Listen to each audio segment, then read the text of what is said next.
going to go out now to the city of Chicago, that, of course, the home of Illinois Senator Barack Obama, one of his homes, his most recent home, in fact.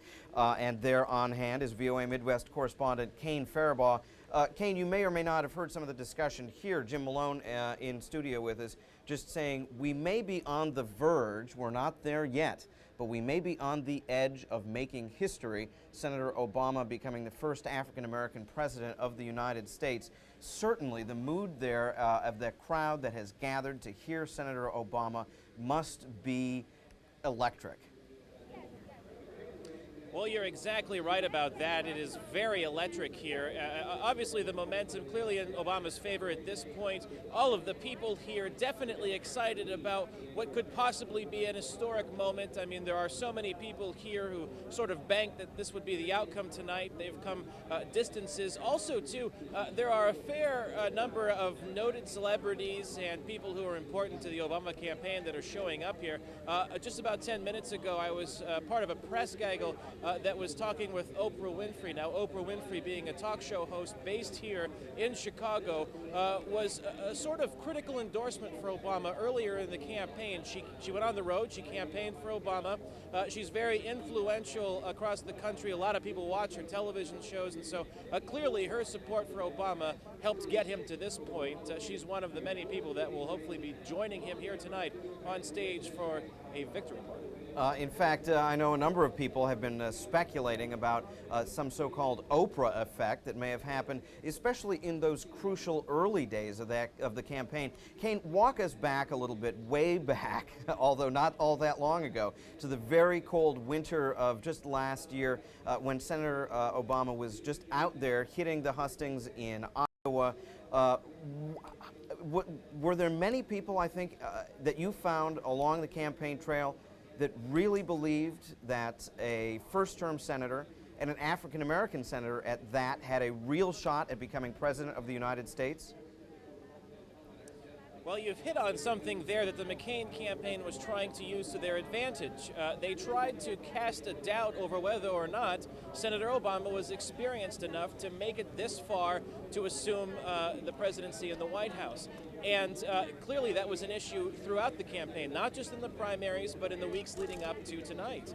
Clearly, I think all across the board from the East Coast, and soon we'll find out from the West Coast, that did not seem to be an issue among voters. I think there's been a resounding sort of impetus here to say that change is what people want. Obama seems to represent that change best. It started in the primaries. I mean, people in Iowa, where it all began really for Obama, tonight also gave Obama another win here in the general election. So I think clearly that what began in the winters on the primary campaign trail in states like Iowa, have carried here to the general election. People who supported him then clearly support him now, and he's gained momentum. He's gained support, and hopefully that's the thing that's propelling him into the White House should he win tonight. Kane, we don't want to jump the gun. Of course, we are not projecting a winner at this point.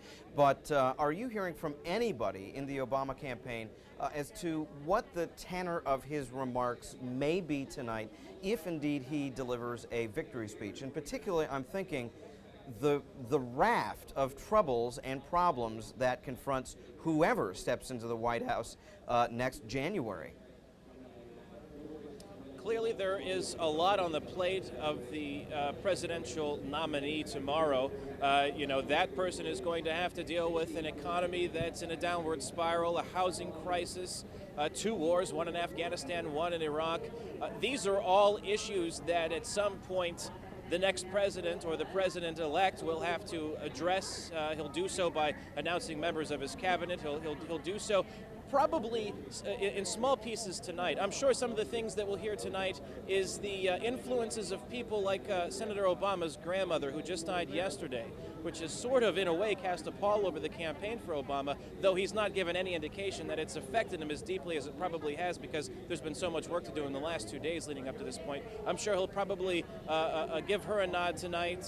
He'll also probably thank all of the people that have come out here, including those supporters who helped get him as far as he's gotten, and hopefully as far as he's gotten would be into the White House, at least as far as these supporters are concerned. No doubt. And you know, Kane, no doubt you know this. In a twist, of course, Senator Obama lost his grandmother. She died recently, although she did vote absentee, and she lived in Hawaii, and Hawaii state election officials say they did receive her ballot and it will be counted. So that was at least some comfort for the Obama campaign, knowing that she was able to participate in this campaign.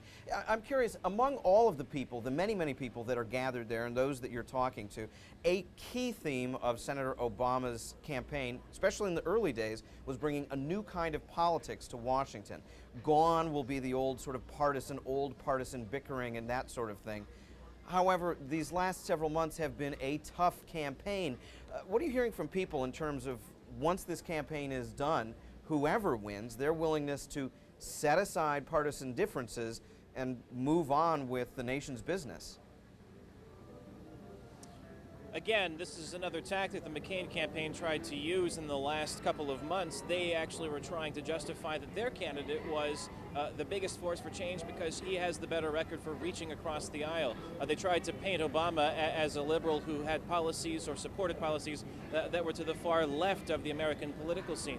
But indeed, in order for any sort of legislation to move forward, in order for us in order for lawmakers to repair the economy, in order for things to be fixed, essentially, there has to be a lot of bipartisan cooperation. And so certainly, be it Senator McCain or Senator Obama, that would be a crucial point in moving forward to sort of fix the wrongs that have ailed the economy, that have affected the housing market, that have also influenced both of the wars in Iraq and Afghanistan.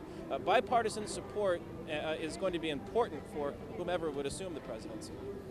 VOA's Kane Farabaugh, pardon me there, standing by in Chicago. Thanks so much. And stand by, of course, we're going to be coming to you throughout the night as we get closer to a decision in this race as well.